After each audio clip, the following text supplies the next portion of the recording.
जय श्री कृष्ण। तो वेलकम है आपका आपके अपने चैनल के अंदर। मैं आपका साथी गुरमीत। तो जैसे आप सीखते जा रहे हो हमारे चैनल के अंदर नई नई नॉलेज धार्मिक चीज़ों के बारे में, धार्मिक कथाओं के बारे में, ठीक है, या धार्मिक कुछ भी जो हमारी चीज़ें होते हैं उनके बारे में आप सीखते जा रहे हो डे पर डे, ठीक है। तो आज जो हम बात करने वाले हैं वो हम बात करने वाले हैं, हमने पहले एक छोटी सी, कहने का मतलब है एक छोटी सी शॉर्ट्स बनाया था जिसके अंदर हमने जो गणेश जी के 8 अवतारों के बारे में आपको बताया था। उनमें से आज मैं आपको एक अवतार की उनकी कथा बताने वाला हूँ कि वो पूरी कथा क्या है। वो उनका नाम है वक्रतुंड। आपने वक्रतुंड सुना होगा, गणेश जी को वक्रतुंड भी बोला जाता है। तो उनको वक्रतुंड क्यों बोला जाता है, आज मैं आपको ये सारी स्टोरी बताने वाला हूँ। तो जो गणेश जी का वक्रतुंड जो अवतार है वो अवतार ब्रह्मा जी का धारक है, ठीक है जी। तो एक बार क्या हुआ था, ब्रह्मा जी के आलस के कारण एक असुर पैदा हुआ जिसका नाम था मत्सासुर। मत्सासुर पैदा हुआ उनके आलस से। तो जो उनके आलस से जब ये असुर पैदा हुआ तो उसने सोचा कि मैं ऐसा क्या करूं कि मैं तीनों लोगों के ऊपर मतलब विजय प्राप्त कर सकूं। मैं किस देवता को ध्यान करूं, किससे वरदान प्राप्त करूं कि मैं तीनों लोगों पर राज्य करूं। तो उसने जाके एक जो दैत्यों के जो गुरु हैं शुक्राचार्य, उनसे जाके उन्होंने विचार किया कि मैं करना चाहता हूँ, मैं किसका ध्यान करूँ। तो उन्होंने बताया कि आप शिव जी का ध्यान करो और शिव जी की तपस्या करो, वो ही आपको वर दे सकते हैं तीनों लोगों को विजय करने का।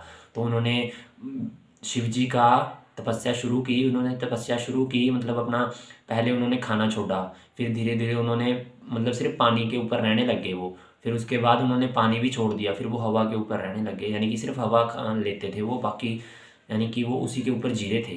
तो वो जी रहे थे तो इससे शिवजी प्रसन्न हुए। काफ़ी सालों की तपस्या के बाद शिवजी प्रसन्न हुए। तो शिवजी ने उनके सामने मतलब प्रकट हुए। उन्होंने बोला कि मतलब किस लिए आप तपस्या कर रहे हो, मुझे बताओ। तो उन्होंने कहा कि मुझे आप वर दो कि मैं तीनों लोगों के ऊपर विजय कर सकूं, मुझे ये वर दो। उन्होंने शिवजी से वर ले लिया। शिवजी ने तथास्तु बोला और वो अंतर्ध्यान हो गए, ठीक है जी। उसके बाद वो शुक्राचार्य के पास गया, जिस गुरु से उसने सलाह ली थी उनके पास गया। वो जो दैत्यों के गुरु हैं उनके पास गया कि मैंने ऐसा ऐसा कर दिया। उन्होंने सारी उनको स्टोरी बताई कि मैंने वरदान प्राप्त कर लिया है। तो उस जो दैत्यों के मतलब गुरु थे उन्होंने उसको मतलब उसके ऊपर बताया, राज्याभिषेक किया उसका, उसको राजा बनाया। कहने का मतलब है दैत्यों का, पूरे सारे दैत्यों का। और फिर उसने क्या किया, उसने आगे का प्रोसेस शुरू किया कि उसने तीनों लोगों के ऊपर विजय कैसे प्राप्त करनी है। जब ये मतलब पूरी दुनिया के अंदर बात फैली कि हाँ मतलब दैत्य जो दैत्यों का जो राजा है वो उसे बना दिया गया है, मत्सासुर को बना दिया गया है, तो दूर दूर से दैत्य उसके पास आने लगे, उसकी सेना में मिलने लगे, क्योंकि सबको पता था कि इनको शिव जी से वरदान मिला हुआ है। तो सब उनके साथ मिलने लगे और उनके पास बड़ी सारी सेना होगी। और इन सारी सेना ने मिलके मतलब धरती पे जितने भी राजा थे सबके ऊपर आक्रमण करने शुरू किए, हर एक जगह पे अपना कब्जा कर लिया। और पूरी दुनिया के ऊपर एक टाइम पे जाके इनका कब्जा हो गया और पूरी धरती यानी कि एक लोक इनके कब्जे के अंदर आ गई, पूरी की पूरी धरती। फिर उसने उसने नागराज के ऊपर मतलब युद्ध किया, ठीक है। और नागराज जी को पता था कि इनके पास वरदान है, तो उन्होंने भी मतलब वहाँ पे अपनी अधीनता स्वीकार कर ली कि कोई दिक्कत नहीं है, मैं आपके साथ काम करूँगा, आपके नीचे काम करूँगा। तो उन्होंने उनकी अधीनता स्वीकार कर ली नागराज जी ने। तो ऐसे इनका पृथ्वी लोक के ऊपर भी अधिकार हो गया। तो अब आई देवताओं की बारी, यानी कि अभी इसने देवताओं पर जाके युद्ध करना था, देवताओं को जाके हराना था। वहाँ पे इंद्र जो उसका इंद्रप्रस्थ था वहाँ पे जाके राज करना था इसने। तो ये गया, इसने जाके इंद्र के साथ युद्ध किया, सबके साथ युद्ध किया। कुछ देर टिकने के बाद वो भी नहीं टिक पाए क्योंकि इसके पास बर था। तो फिर इंद्र जी अभी गए ब्रह्मा जी के पास, ठीक है जी। और फिर ब्रह्मा जी ने बोला कि चलो विष्णु जी से जाके कोई सलाह लेते हैं। तो ब्रह्मा जी और इंद्र जी मिलके विष्णु जी के पास गए। तो विष्णु जी ने बोला कि देखो जिसने इनको वर दिया है यानी कि शिव जी ने, अब यही इसका कोई उपाय बताएंगे, तो हमें शिव जी के पास चलना चाहिए। तो ये सभी इकट्ठे होकर शिव जी के पास गए, ठीक है। तो शिव जी ने कहा कि देखो अभी मैंने वरदान तो दे दिया है, अब उसने तपस्या की थी, मुझे वरदान तो देना पड़ना था, ठीक है। बट लेकिन अभी आप इसको कुछ समय के लिए समय के ऊपर छोड़ दो, ठीक है, क्योंकि मेरे पास भी अभी इसका कोई इलाज नहीं है। आप थोड़ी देर के लिए इसको समय के ऊपर छोड़ दो, कुछ टाइम के लिए, उसके बाद देखते हैं फिर इसका क्या होता है। तो यानी कि उस टाइम पे ये बात समय के ऊपर छोड़ दी गई। मत्सासुर को ये बात पता लगी उसके गुप्तचरों के थ्रू के मतलब जैसे अभी ये सब मिल के मतलब बातचीत की है, ये बातचीत हुई है।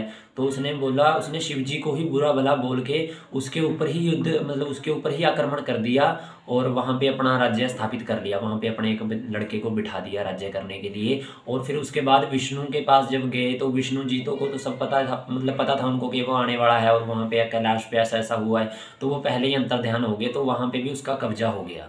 सब देवता एक जगह पे इकट्ठे हुए थे। उन्होंने सोचा कि अब क्या किया जाए, वो इस बारे में बातचीत कर रहे थे। वहाँ पे गुरु दत्तात्रेय आ गए, तो उन्होंने सबने उनसे पूछा कि आप ही कोई इलाज बता दो कि इसका क्या किया जा सकता है। तो उन्होंने बताया कि अभी आप ना भगवान के वक्रतुंड जो अवतार है उसका ध्यान करो, ठीक है, वही आपको इस चीज़ से बचा सकते हैं। आप उनके मंत्र का उच्चारण करो, उनकी तपस्या करो, तब अगर वो प्रसन्न होंगे तभी आपका कुछ ना कुछ मतलब हो पाएगा भला। तो उन सब ने वहाँ पे मंत्र का उच्चारण करना स्टार्ट किया, जप करना स्टार्ट किया, तपस्या करनी स्टार्ट करी। तो फिर बाद में वक्रतुंड का अवतार है जो उनको दर्शन दिए आके, उन्होंने बोला कि हाँ जी मैं प्रसन्न हूँ, आप बताओ आपको क्या चाहिए।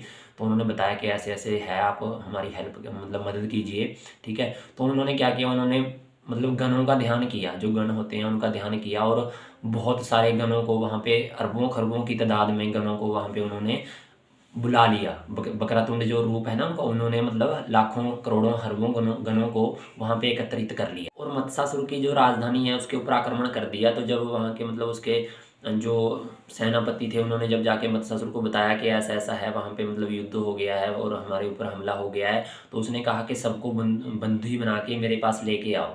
तो सेनापति गणों के पास गया और बोला कि तुम यहाँ से अपनी जान बचा के चले जाओ, नहीं फिर अच्छा नहीं होएगा अगर हमने युद्ध करना शुरू किया। तो गणों ने गणपति जी का जयकारा ला के, वक्रतुंड का जयकारा लगा के आगे बढ़ा और उनके ऊपर युद्ध करना स्टार्ट किया और असुर वहाँ से भागने लगे, ठीक है। तो जब ये चीज़ मत्सासुर को पता लगी तो मत्सासुर आग बबूला हो गया और वो बड़ा गुस्से में आ गया। तो उसके जो मतलब मंत्री होते हैं उन्होंने बताया कि उस जो सेना है, गण है, उनके अंदर एक बड़ा ही धुरंधर वीर है जो सबसे ज़्यादा मतलब जो असुरों को मार रहा है और उसका बड़ा ही डरावना रूप है, जिसको देख के कुछ असुर तो डर के ही भाग जाते हैं, ठीक है। और जो कुछ है उनको तो वो फिर वो कई हाथ से कभी इधर मारता है कभी उधर मारता है, यानी कि बहुत सारे असुरों को वो मारता जा रहा है। और उन्होंने उसे सलाह दी कि हमें उनके साथ संधि कर लेनी चाहिए, क्योंकि युद्ध में मतलब वो बड़ा ही खतरनाक है, शायद हम उससे नहीं जीत पाएंगे। बट लेकिन फिर भी वो नहीं माना मत्सासुर। उसने कहा उसके अपनी सारी सेना को तैयार करो, और उसके 2 लड़के थे उनको भी उसने कहा कि तुम भी युद्ध के लिए तैयार हो जाओ। और वो युद्ध के लिए गए। तो जो गण थे उन गणों में से 2 गणों ने उन जो 2 उसके पुत्र थे उनको भी मार डाला। सबसे पहले उनका क्या नुकसान हुआ, उसके दोनों पुत्रों को मार डाला। तो ये सब देख के वो डर गया और वो वहाँ से भाग गया, वो युद्ध छोड़ के भाग गया और अपने जो राज्य में जाके वहाँ पे मतलब गया। तो वहाँ पे उसके जो मंत्रियों ने उसको समझाया कि अभी भागने से कुछ नहीं होएगा, अभी आपको प्रतिशोध लेना चाहिए। तो वो प्रतिशोध लेने के जब उसको थोड़ा सा बताया गया कि प्रतिशोध भी तुझे लेना ही पड़ेगा, जब तूने अब युद्ध स्टार्ट कर लिया है तो प्रतिशोध लेना चाहिए तुझे, ऐसे डर के नहीं बैठना चाहिए। तो उसने क्या बोला, जो वक्रतुंड थे उनको क्या बोला कि तू क्यों यहाँ पे मरने के लिए आ गया है। वक्रतुंड जी ने कहा कि मरने नहीं आया हूँ, मारने आया हूँ, बट लेकिन अगर फिर भी तुझे अपने प्राण प्यारे हैं और तू मेरी शरण में आ जाता है तो मैं तुझे छोड़ दूंगा। आप सोच के देखो कितने दयालु हैं, इतना कुछ होने के बाद भी वो उसको एक चांस दे रहे हैं कि अगर तू चाहे तो बच सकता है मेरी शरण में। उसने अपने अमात्यों से यानी कि अपने मंत्रियों वगैरह से सलाह की कि मुझे क्या करना चाहिए, मुझे शरण में जाना चाहिए या मुझे युद्ध करना चाहिए। तो उन्होंने उसके बारे में बताया कि नहीं, हमने तो आपको पहले ही बोला था कि आपको शरण में जाना चाहिए, तो भी आपको शरण में चले जाना चाहिए। तो वो उनके चरणों में जाके गिर गया और बोला कि मुझे क्षमा कर दीजिए। तो वक्रतुंड जी ने कहा कि क्षमा मैं तुझे कर दूंगा, तूने बहुत गलतियां की हैं, बट सबसे पहले तो जो तूने सभी देवताओं को जिनको भी बंदी बना रखा है उनको छोड़ दे और अपने एक जगह जो तेरी है, जो तेरी राजधानी है उसके अंदर रह, बाकी किसी को तंग मत कर। अगर तू किसी को तंग करेगा तो मुझे दोबारा फिर आना पड़ेगा, तो किसी को तंग मत कर, तुझे मैं क्षमा कर देता हूँ, ये बोला उन्होंने। और फिर जो मत्सासुर है उसने मतलब उनकी स्तुति की, उनका जो मंत्र है वो गाया, तो वो बड़े प्रसन्न हुए और वहाँ से अंतर ध्यान हो गए। तो मेरे ख्याल से आपने इस स्टोरी के अंदर वक्रतुंड के बारे में, आपको अवतार के बारे में सारी जानकारी मिल गई होगी कि वो कैसे आए, उन्होंने क्या किया और क्यों आए थे, ठीक है, ये आपको पता लग गया होगा। अगर आपको स्टोरी अच्छी लगी है तो लाइक ज़रूर करना और कमेंट करके ज़रूर बताना क्या आप अगले रूप के बारे, अगले अवतार जो है गणेश जी का, उसके बारे में जानना चाहते हो। फिर मैं जल्द ही उसके ऊपर भी वीडियो लेके आऊँगा। बट उससे पहले आप इसको जितना ज़्यादा शेयर कर सकते हो शेयर करो ज़्यादा से ज़्यादा लोगों तक, ताकि सब मतलब एक अच्छी नॉलेज लोगों के तक जाए। क्योंकि देखो अभी हम क्या करते हैं, हमारे पास जोक आता है, कोई हमारे पास कोई वीडियो आती है, हम उसको तुरंत शेयर कर देते हैं। यहाँ तक कि कोई हादसे की अगर वीडियो जाती है तो हम उसको भी शेयर करते हैं। उससे मिलेगा क्या, कुछ नहीं मिलेगा, सामने वाला बंदा डरेगा, आप भी डर रहे हो, 4 लोगों में डर फैला रहे हो। बट अगर आप इस वीडियो को फैलाओगे तो आपके पास देखो कितनी ज़्यादा नॉलेज शेयर होगी, आपको कितना ज़्यादा अच्छा सुनने को मिलेगा। क्या ठीक है, आपको एक नई जानकारी मिलेगी आपको। अब मैं किताबें पढ़ रहा हूँ, बट आपको बिना किताबें पढ़े कुछ ना कुछ अच्छी नॉलेज मिल रही है।